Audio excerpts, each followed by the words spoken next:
How you do, Buckaroos? How the heck are you? I am Donna Beer Whisperer. Typically, I don't do two takes, but this is take two, and the reason I was having some technical difficulties, so I had to start over. I don't know. My camera's got a mind of its own tonight. I don't know. I think Skynet's online, but anyway, Side Tiger. Skynet's online, man. 7.7%. Not paranoid. Always remember, just because you're paranoid doesn't mean somebody isn't trying to get you. Anyway, 7.7%, 64.8 IBUs. They're rather specific here. High beam American IPA. They're rather clear about that. A hoppy beer. You know, I haven't been drinking this evening. This is late in the evening as I start this, and all I've been drinking tonight is iced tea, and I feel like I can't speak.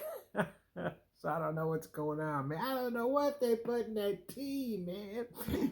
Anyways, a hoppy beer brewed exclusively with the Falconer's Flight hop blend. Good gravy. Heavily influenced by the IPAs of the Pacific Northwest.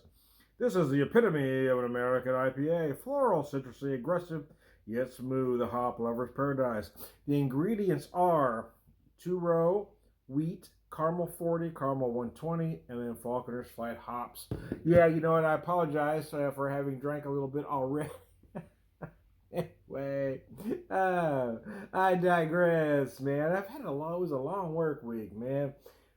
Anyway, you don't care about that, do you? Yeah, floral and citrusy on the nose as they describe. Kind of get a mixed bag, right? I can't really pinpoint one floral note, but it does have that floral aroma. Citrusy, I'm gonna say. I mean, obviously, typically you're gonna find somewhere between grapefruit and orange. Here, I'm getting a lot of a combination of grapefruit zest and orange zest. Maybe slightly heavier on the grapefruit. But there's a lot of malt sweetness coming through here. You almost get a hint of caramel on the nose as well. Ah, wow, that is nice. Yeah, they're right. It is aggressive. Hop Lover's Paradise, I don't know. It really depends on what you're looking for, right? There is a lot of malt going on. So it does help balance it out. You do have a bit of hoppiness, even some slight bitterness. But you got a lot of big malt going on there, and a little bit of sweetness. So it kind of cleans that massive hoppage, just kind of cleans it all up.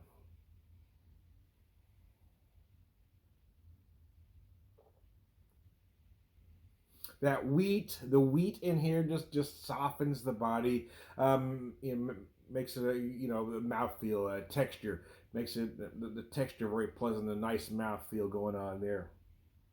Gives you some body to hang on to, I guess is what I'm trying to say here. It's a nice IPA. I don't know if it's one of my personal favorites, but it's done well, and it is a nice change of pace from everything tasting like fruit juice these days. Now, if I've said it once, I've said it 100 times. If I want something that tasted just like orange juice, I'll drink orange juice. Yeah, I don't have a vendetta against the hazy IPAs or the hazy craze, but I mean, yeah, I don't want my beer to taste just like fruit juice. I even have people tell me this. They drank a specific hazy IPA, said it was delicious. It tasted just like orange juice. Well, why would I want a beer that tastes just like orange juice? That doesn't make any sense to me whatsoever. You know why it doesn't make sense? Because I love beer. I don't love orange juice. I want a beer that tastes like a beer. That's why, again, an IPA like this is refreshing. It is, at this point, it's kind of a throwback to when IPAs actually tasted like IPAs. Now an IPA, I don't know, could have 100 IBUs, could have 20.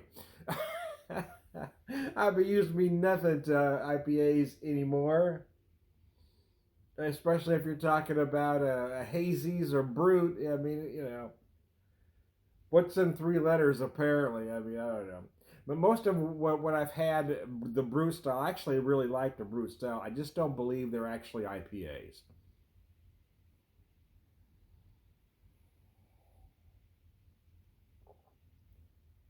But this is as described. Right, I'm not going to mention any brand names, but there are a couple from way back in the day. Um, Pacific Northwest, I'll give that much away. breweries. One that's not even around anymore, to be honest with you. But it does have that feel, that old school Pacific Northwest IPA from about a decade and a half ago. Before craft beer became all about trends and fruit flavors and marshmallow and peanut butter and applesauce and bull testicles and beard hair and supermodel coochie. Back when beer was just made to taste like beer, man. There weren't any gimmicks, it was just beer. So I can appreciate a beer like this. There you go. That's all I got. It's as controversial as I'm going to get this evening. Anyway, my wife got my beer shirt. I hadn't worn it quite a while. I'd been in storage for a while because I put on a lot of weight and couldn't wear certain things. But I have lost some weight recently. Well, not recently, but over the last year, I guess. I'm about 50 pounds lighter than I was this time last year. Don't get too excited. I still got about 70 more to go, but it's a start, man. I've been putting on some weight anyway, and then, when Seamus got sick, and then when we lost Seamus, I just kind of, you know, it just didn't matter anymore, right? So now I'm trying to get healthier again, I guess. So, so, so I'm having a beer. Anyway, I mean, how's that? How's that for a dichotomy? Anyway, Walnut River High Beef IPA. Yes, the honest truth is I like it. Whether you like it or not, it's going to depend if you like your beer to taste like beer or not. I mean, if you want an IPA to taste like an IPA used to, you're going to love this stuff. If you think an IPA should taste like fruit juice, then probably not. How about that? There you go. I said I wasn't going to get any more controversial, then I got more controversial. How about that? I never know what I'm going to say next. That's the beauty about being me. I never know what's going to come out of my mouth. I have no filter, man.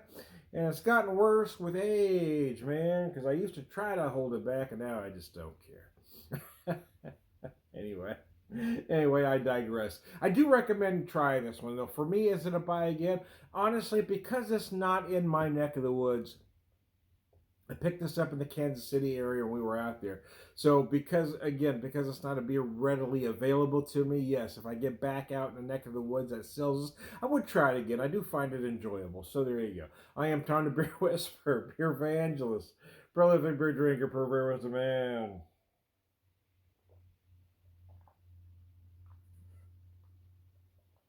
Ah, cheese biscuits, all right, good guy. Cheers, y'all.